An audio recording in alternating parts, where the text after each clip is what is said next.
Welcome back to the podcast, everyone. Today we have got Jeremy from Australia joining us, who is a graphic designer who has shared his expertise online to build a pretty awesome business. You've built a following of over 30,000 subscribers, 100,000 plus on Instagram, and you've got over 60,000 students on Skillshare as well. Welcome to the show, man. Thanks, bro. Really appreciate it. Glad to be here, man. Yeah, so tell us a little bit about how you got started in the whole entrepreneurship, graphic design. I guess you've sort of done two together, but yeah, what's your story? Yeah, man. Well, it all started back in high school when I first touched Photoshop because I went to a technology high school. So I think that's when my passion for graphic design started. My mum was into music, my dad was into computers, so I sort of was in between there. I loved design and art and, games and stuff. So I think that all led to me doing design. Then I ended up going to university. I actually failed my first 2 years when I finished. So I graduated in 2011. So 2012 to like 2013, I failed a couple of courses. I was still, messed up in my life. I was doing drugs and partying and all that stuff. So that's why I failed. But anyway, after I got over all that stuff, 2014 went to SAE college, did 2 years of Bachelor of Graphic Design. And then as I graduated in 2015, 2016, that's when I launched my business. And for me, one of the big influences was like listening to like people like Gary Vaynerchuk, Sean West. I eventually started to listening to like Chris Do, all those like marketing guys and business guys, Grant Cardone and Ty Lopez, all those people, right? Whatever you think if they're a guru or whatever. Yeah. But I really got encouraged to just like, earn money and build a business because you're not going to become wealthy by working 9 to 5 for someone else. Yeah. So I learned it's like, no, you have to build passive income, multiple income streams. You have to build a business online. So that's what got me started. And I basically started in 2016, and that's when I launched my YouTube, my Skillshare courses, started doing digital products, ebooks, my social following, and I just built it from there, man. So that was sort of the start of it. Yeah. Yeah. I think a lot of people, some of them don't like them as much anymore, but I'd say the majority of the online entrepreneurs have somewhat been influenced by Gary Vee, Grant Cardone, Ty Lopez, whatever, at least getting people into it. And then so you just started sharing your skills you'd learned through university on graphic design and just putting it out there in your own context. That's pretty awesome. Yeah, basically, man. One of the things I learned early on from one of my mentors, I used to listen to Sean McCabe. He's known as Sean West online. His mentors was Nathan Barry. Nathan Barry is the owner of ConvertKit. Oh, yeah. And so basically one of his principles was teach everything you know. And you don't become an expert. You don't teach because you're an expert. You're an expert because you teach. So you build credibility and authority through teaching what you know. And so that's what I learned from them. And that's when I'm like, anything I learned from YouTube, anything I learned from my degree, I'm just going to make a course and like teach it. And that's basically it. And then I was just consistent from that because at the end of the day, all you have to do is know a little bit more knowledge than the beginner or someone else. And you can teach something and it's going to help them. So that was my mindset, man. And it really helped me. Yeah. And I think that's actually almost better if someone's only a couple steps ahead in some situations than you. Because I feel like sometimes if there's a huge gap, sometimes the expert may forget what it's like to be at that position. They don't explain everything because they take a lot of things for granted and they almost assume, whereas sometimes going just that little bit ahead is pretty awesome. Totally agree. Yeah. So were you working a 9 to 5 when you started putting out this content, or were you in uni, started putting out content and went full time from there? So I actually started when I finished uni. So basically I graduated at the end of 2015. So like around November, December. And then I launched my YouTube channel in December. And then basically 2016 was the main year for me. So I started doing my courses around August and my digital products about like halfway through the year. But I was still living at home with my mum actually. So, I wasn't working 9 to 5. I quit my job at Woolworths. Yeah. I think that same year in 2016, I think I quit in July. And then I just went like full-time design. So I was already freelancing. I've been freelancing since like 20 2014. So I was making money in college. I used to work for Woolworths as I was a checkout, cashier person. And then, I quit that year. And then I was like making money from Skillshare, freelancing, some money from digital products. I wasn't really making money from YouTube, to be honest. Yeah. It took me a while, like 3-4 years. And then in 2018, that's when I got a part-time job. So not freelancing. This was like working for a company as a designer, because I got married in 2018. So basically worked there for a year and 8 months. I quit in November 2019 on that job. It was 4 days a week. And then I was doing like my social media and all my other stuff I was doing. And then I went full time, just like content creation, Instagram, YouTube, and I was already doing courses and stuff. So I just kept doing what I was doing. And then it just kept like building, and it just exploded, and exponential growth just happened, man. So. Yeah. And is that the courses on Skillshare that you host, or did you originally sell them through your own websites? I basically started as on Skillshare. So I didn't want to do that, because if I made it a separate thing, I knew I would have to do like Facebook ads, and I didn't really have a big audience, so I knew it would have been harder. So for me, I saw why not leverage Skillshare's audience? And for me, one thing I noticed is that Skillshare pays a lot of content creators to promote them, especially on YouTube. So I was like, Skillshare is a platform that's actually, they have capital behind them and investment to put money into marketing and creators. So I'm like, this is going to be a smart investment later down the road, and that's why I chose Skillshare. Yeah, that's pretty clever, especially going in that early and getting a bunch of courses up and building up your audience. I mean, I know we've talked about it privately. I've started trying to put some classes on there. Hasn't been the best for me so far, but I can definitely see those of you that have cracked it, like yourself, like it's a pretty awesome platform, and a lot of value for the consumer as well. For what is it, $10 a month? Definitely, like it's an affordable price, like it's pretty cheap. Like you pay like $15 a month or whatever. So like for the beginner, it's like good because you get access to all these courses. And obviously, to like the entrepreneur, it might seem low ticket. But when you build it through consistency, that's how I grew. Like I didn't make much money at the first 2-3 years, and so because I built all the content and the students just grow over time. But it's good if you have one class that sort of goes viral a little bit. For me, that was a logo design class, man. So and I have 16,000 students in that one class now, which is a lot. Yeah, but that sort of catapulted me up, and then you basically get into the top 1%, which is the Skillshare Creators Club. And so basically you get a manager, and that basically you get competitions, and they support like all the top creators basically. And so I was blessed to get accepted into that, and it's helped me along the journey. How would you then suggest other say freelancers, creators, YouTubers get the most out of Skillshare if they want to create their own classes and add that as an income stream? Because I don't think many people sort of know too much about it. Or it feels like people either know heaps or absolutely nothing. Yeah, you're probably right. To be honest, like anyone can become a teacher. It's like, it's an open platform, right? There's, even if your quality is not that good, they still like let you to do it. They do like, check the courses before you publish, but anyone can become a teacher. So I recommend focus on something you're really, really good at, like something you're very knowledgeable at, something you're confident at talking about, and package that up in a 1 to 2 hour class. It doesn't have to be long. Like it's not like Udemy. Udemy have like 10-hour, 20-hour courses. Skillshare is more like compact, more niche. You can teach about a technique you've learned, if it's like a creative design technique, or maybe it's just about SEO strategy or something, whatever it is. So make it very niche, compact, and just put as much value as you can into that. And then obviously like promote it to as many channels as you can, whether you have an email list, a YouTube channel, Instagram, TikTok, whatever, and just promote it. And that's like what I recommend. Like just try and keep it focused, and like don't try and overcomplicate things. Just keep it really simple.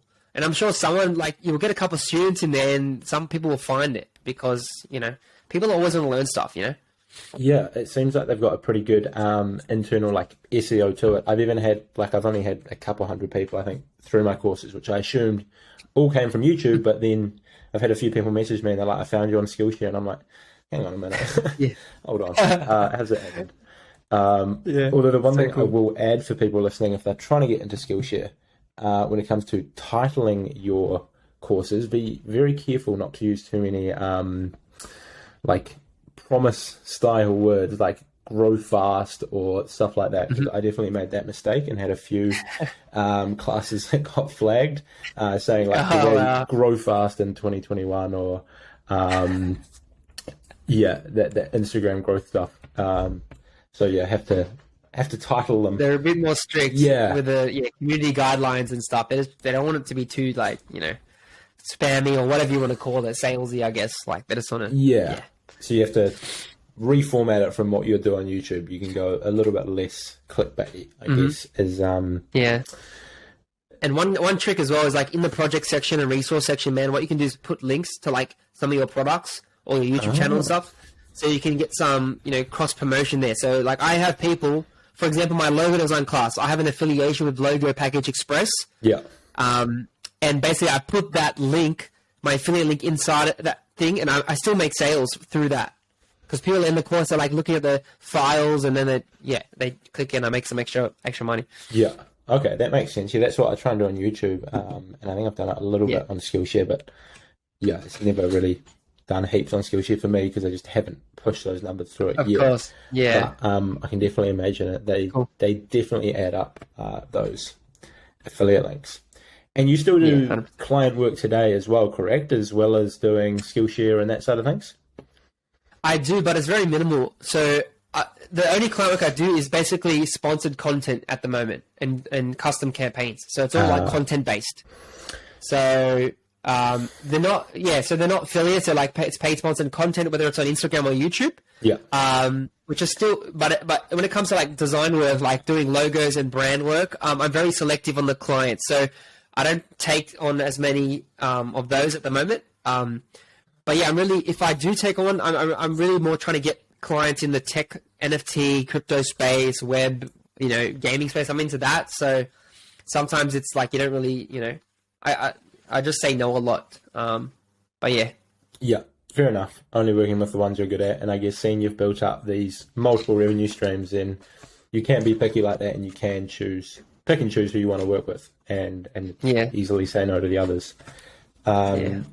For other freelancers out there that are trying to get clients using the likes of social media, what would be like your best tips, whether it's a graphic designer, website designer, sort of any sort of freelancer, to get clients through social? So for me, it's all about building trust and relationships. A lot of people are introverted and they don't take initiative, but you actually have to, the way you increase your chances is by talking to more people, collaborating with people, right? And getting, referrals. So for me, I'm very strong on building connections with other people that, whether it's a designer, a social media person, or whatever, that can send me work or send me clients. Or if it's a designer that has too much work, they can send me work. And so I've built strategic relationships like that. So if I ever, if I'm having a low month or whatever, I can just reach out and say, hey, like, do you have a referral? Like, I'm looking for a client or whatever. And they can send me. And sometimes I get clients now where, I pay my friend a commission, 20% or whatever it is, if they send me, a client, which is great, And then, so it's all about building those connections, building those relationships. And then also I would say, like, post content, the way you get noticed is by giving value. Okay. And so you need to understand who's your ideal client. We'll find where they are, whether it's Facebook, LinkedIn, Instagram, whatever, and create content that helps them solve a problem. And so it will help you establish yourself as an expert and help them see you as someone who can help them. And then what you want to do is try and, get in a conversation in a DM or like, comment on their posts or whatever and try and get on the call with these people. Because then it goes back to building rapport. You can build rapport with them. They can see your personality, see that you're trying to help them. And that, I think that's really going to help you. But at the end of the day, like, you have to put in the effort. It's not easy. Like, when you grow an audience, like we have a big audience, it's easier to attract clients. Yeah. But when you're starting out, you have to really, talk to a lot of people and try not to spam. It's all about just giving value, creating connection. And yeah, man, that's probably what I'll do. Obviously you can go to conferences and, do networking events, or you can sign up for BNI, which is like a business group, and you got to pay and stuff. But it's like I've seen those things, but they don't. Yeah, it's a bit harder to do it that way, you know. Yeah, I definitely think the one around just putting out the valuable content is huge, because even if you don't have an audience, if like a potential client, if you meet a client at a networking event, or you do that and then they look you up, they see your content, they get a ton of value. Correct. By the time you get on the call with someone, like they already know so much about you, they already trust you, like, which gets rid of a lot of the like barriers that people would put up, like they don't want to get sold this and trust and all of that. So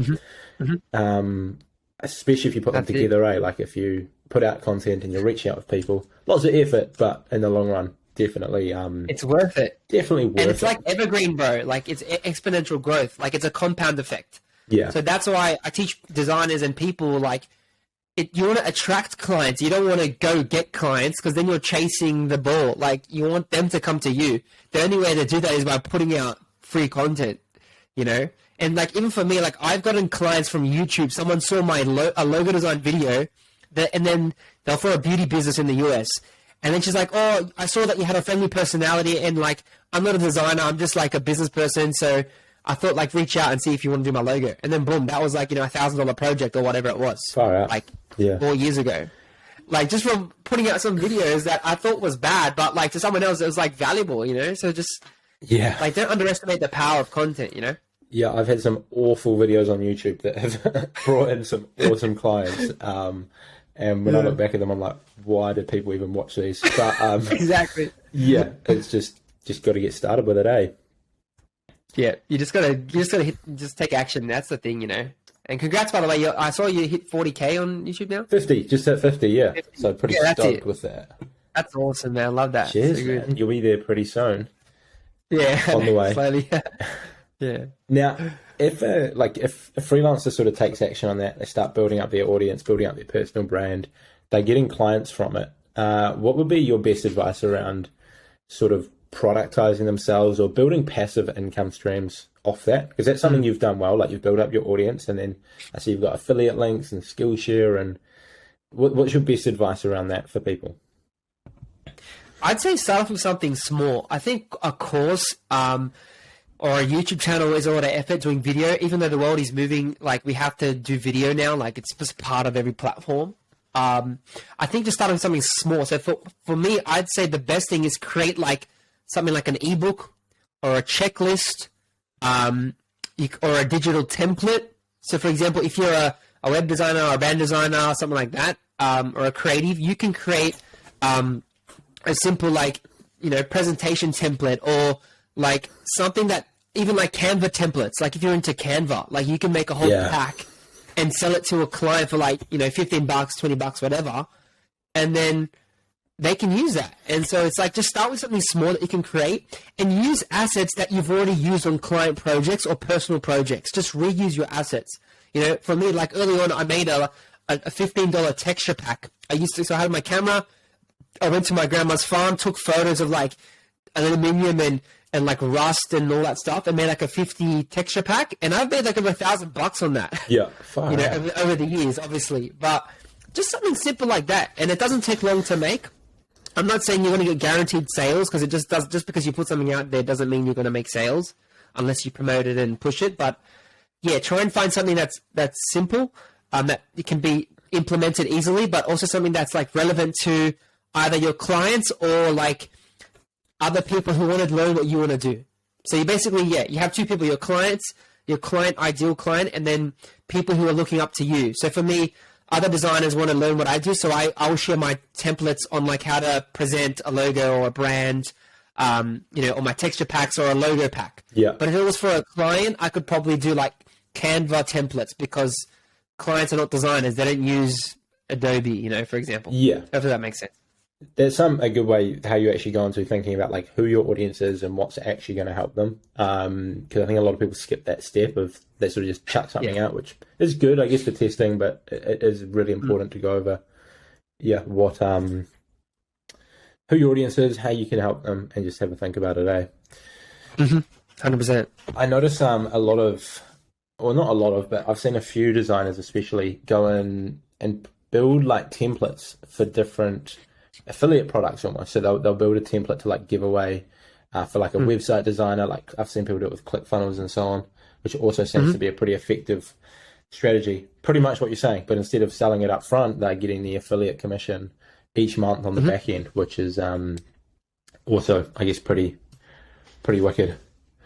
Yeah, there's so many like apps out there that you can even become an affiliate for free, like based on your, company. Like for me, I've used things like Design Cuts, Envato, FreePick, Vecteezy.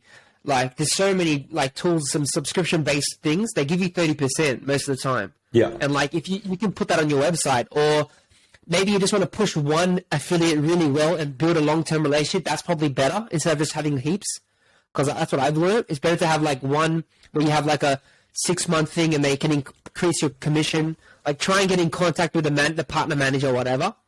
But yeah, like 100%. Like I think affiliate's easier. Like it's free. Yeah. You don't have to do much. All you have to do is like it's up to you how much you want to promote them, like and how much effort. Like that's the thing with affiliates, So if you know your audience, like this tool, you actually use it, then you can recommend it to other people because it works for you. Then other people can use it and you can make a little bit of cash on the back end.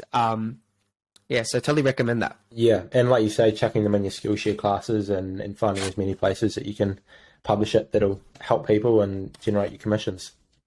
That's it. Everywhere. Email list, your IG, buy a link if you have a set of links like Linktree or whatever. Yeah, 100%, man. It's going to benefit. You're going to get more clicks that way. Yeah. Now, a lot of people that are listening to the podcast have probably already seen a ton of my content on Instagram, growth and strategy and stuff like that. But I'd like to hear your overall strategy for Instagram, because you've obviously smashed it, 100K plus followers on your personal brand. A lot of clients, built up your Skillshare classes with it. What, I guess, is like your main tips or strategy, I guess, to building your audience so far? So for me, there's 3 key things. Number 1 is content. So you need to create valuable, practical, educational, and entertaining content, basically. And you need to do that consistently. So if you can do daily posting, I recommend that. If you can't, do as much as you can, whether it's 4 posts a week, or 5 posts, whatever. Because the more content you put out there, you're basically helping the algorithm to get you referred to more people, more accounts, more profiles, etc. So for me, it's like constantly deliver value and make sure the content is like the best it can be. Like even if you, like one hack you can do is like go to YouTube and follow the best creators in your niche, and then click on the most popular videos and see what has done the best and just copy and basically like, I'm not saying copy it word for word, but like take that, their title, their keywords, some of the information in their video and like add your personality and spin to it and like recreate that piece of content, because most likely it'll do well because it's like a trending topic. Another site is like Quora. I go on Quora to search for like questions. What are people asking about design? And I can take that and make a piece of content for it. So content is the most important thing. If your content sucks and your message sucks, no one's going to click on the post. And obviously, it brings up to the second point, whereas like for me, it's design is important. So like, is it visually interesting? Like, is it grabbing attention? And it goes back to like, even if you create a reel, like my strategy now is like adding reels into the mix, because like carousels are actually dying out. So for me, I'm getting really low reach at the moment on carousels. Yeah. Whereas 2020, 2021, that I got to 100K just with carousels. But now it's like, I've got to put reels in there, add a bit of videos. But back to the point of like design, we can relate that to like, okay, craft a good hook at the start. Make your videos really snappy and onto the point. They don't have to be very produced, but just make it interesting, engaging, and have a lot of cuts and interesting movement, etc. And then lastly, the third thing is engagement. So when I mean engagement is like you need to have set, an hour or a couple of hours a day, reply on the top, accounts, the top accounts in your niche. So then you can get noticed on the page and so people can see you. I would also say do collaborations, whether it's like an Instagram live or a joint reel, or run a giveaway, a competition, whatever it is. Like collaborate with as many people as you can, and then just spend time talking to people, replying, One hack is like I like replying to IG stories as well. Oh, yeah. That's a good one to get people's DMs. You know, I'm sure you share a lot of these tips as well. But yeah, those are the 3 things I think are important when it comes to Instagram.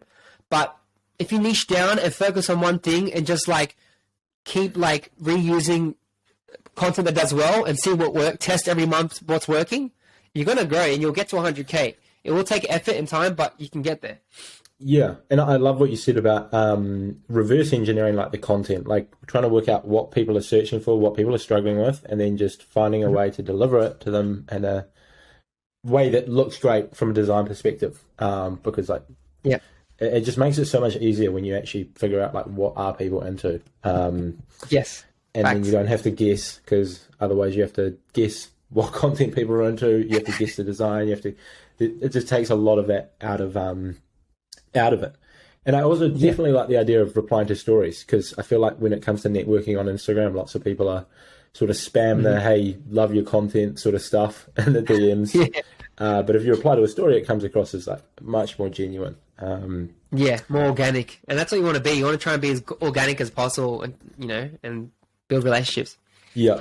Now, touching, I guess, a bit more on that design side of things, for people watching this who, I guess, aren't experts in design, who aren't freelancers, who are maybe business owners, social media managers, what would be like your main couple design tips? I guess basic stuff that you see a lot of people do wrong, or mistakes that could be improved on when it comes to design, for people that sort of aren't as clued up as others.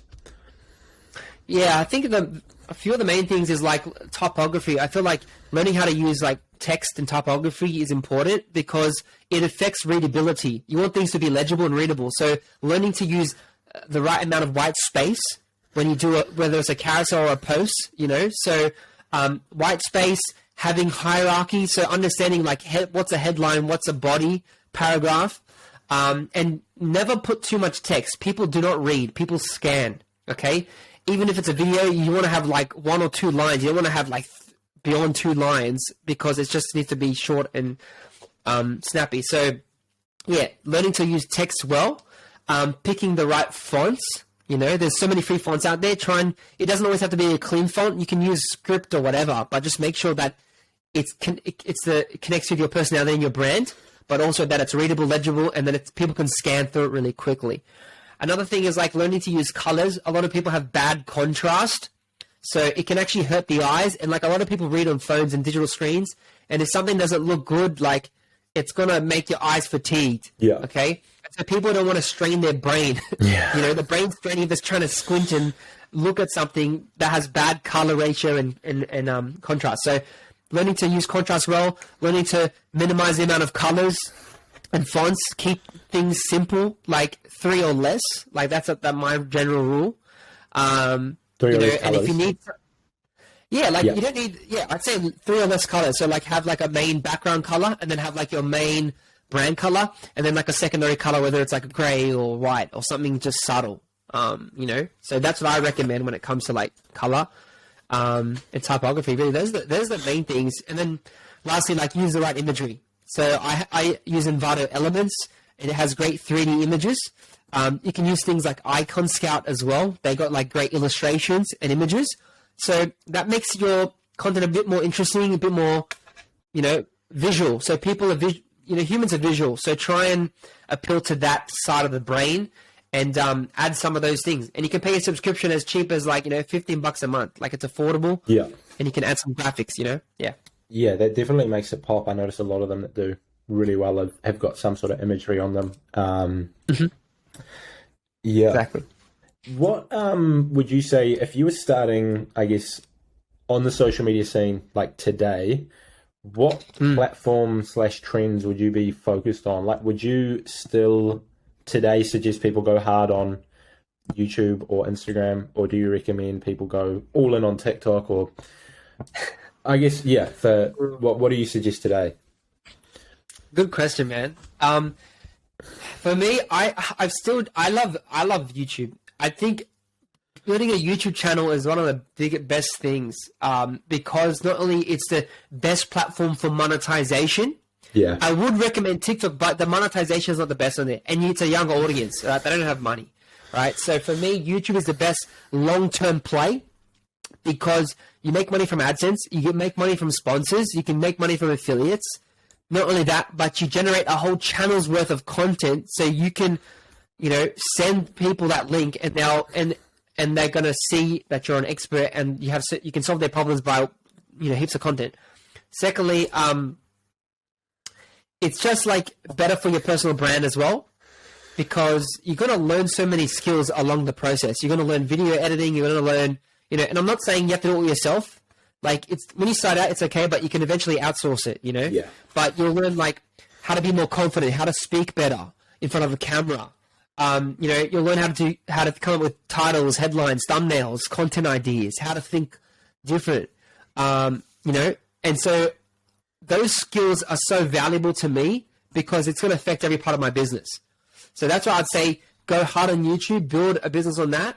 And I think in the long term, it's the best. But obviously these days I probably attack YouTube and TikTok because I've seen some of my friends, they've grown in 6 months on TikTok because of virality. Yeah. But yeah, man, that's personally what I would suggest. Yeah, I mean, I'm pretty much in a similar position, I guess, as well. I think YouTube's an incredible platform that is awesome. And TikTok, I think TikTok's a good way to get traffic to another platform, like a good way to get traffic to Instagram or to YouTube or so on. Like you say, you can go viral, get that across there. Yeah. Are you using TikTok at the moment or? Not really, but I think I'm going to start doing it as I'm starting to put out more reels on my personal side of things. I think I'm just going to throw them up on TikTok. Just use the same video. Yeah. That's what I'm doing, man. Yeah, save myself time. Yeah, and it's just another way of putting the content out there. I also think the cool thing about YouTube is it's because it's a higher barrier to entry, like you're going to get less competition and less people like ripping you off. Because like someone can, if you put out a lot of content on Instagram, you can get people just rip off the same thing in a minute and then put it up, and there's so many other accounts.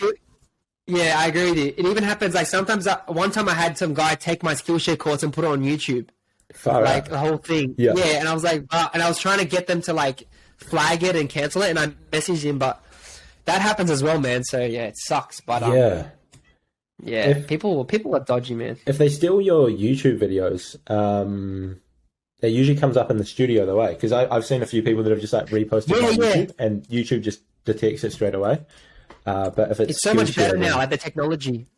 Yeah, definitely. That's interesting. Copyright and stuff. Yeah. The searchable side of thing, I think, on YouTube as well is pretty cool. Like you say, you just build up this catalog of content that's always there. It's the second biggest search engine in the world. Google owns it.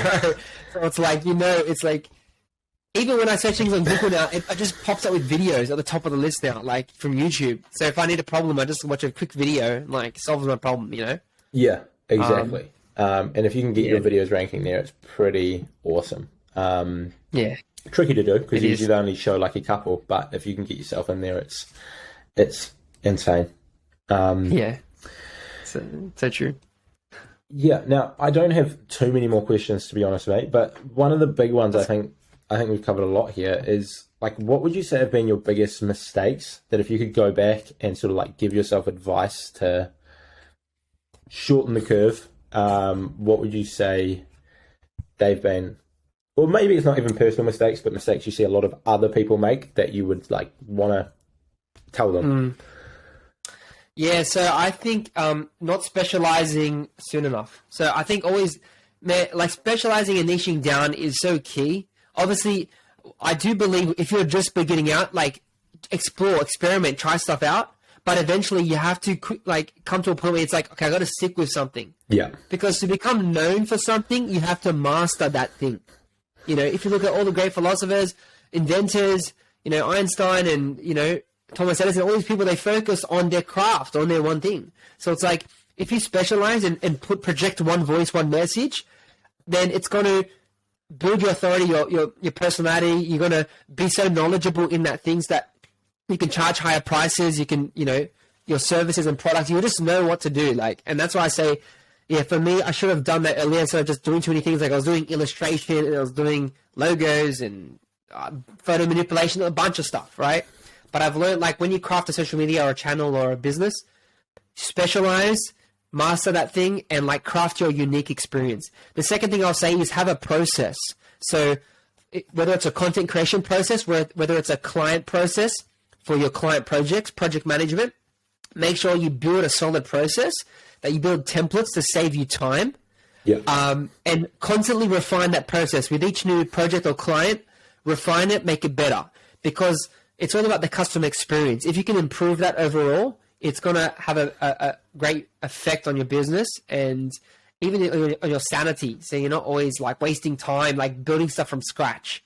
Yeah. You know, because I used to build stuff from scratch, but then I realized, like, you know, I can just buy assets online or buy a subscription and I get like all these assets and I can just like use them and add my own, like customize it, but, you know, save my time.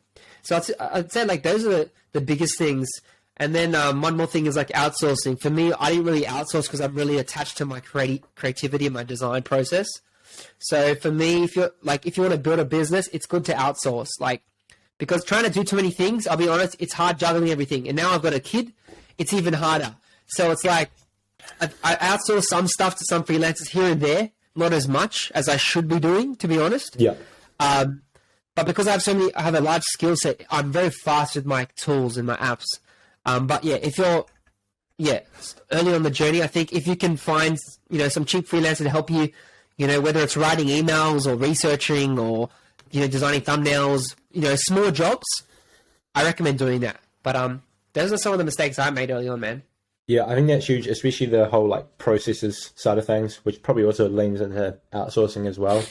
Those things that you can put time into building once and then it serves you forever, whether it be something in Photoshop or whether it be creating a system that a virtual assistant can use to help you do something, which is massive and something I'm trying to learn a bit more myself. Yeah. All on my journey, man. I'm always learning too, don't worry. Oh, yeah. I don't think anyone's got it all figured out. It'd be pretty boring if you did. Correct. Exactly. Yeah. So this has been a pretty awesome conversation, man. Where can people find more about you? I'll link it all below for people that, Yeah, sweet. Yeah, cheers, man. I appreciate that. Basically, you can find me on jeremymura.com. Got some resources on there. You can even download I got a free brand identity ebook on there. You can also find me on YouTube, Jeremy Mura Design. Just type in my name, you'll find some tutorials. And also on Skillshare, just search my name, Jeremy Mura, and you'll find some courses. If you want to learn graphic design, brand identity, and logos, then that's the place to go. But yeah, feel free to reach out to me. Happy to chat on the DMs. Always happy to give free advice, and yeah, appreciate your time, man. Thanks so much for having me on. Awesome, man. Yeah, I'll have that all linked down below for people that want to find that out. And yeah, definitely go check it out. Got some awesome classes on there. Cheers. Thanks so much.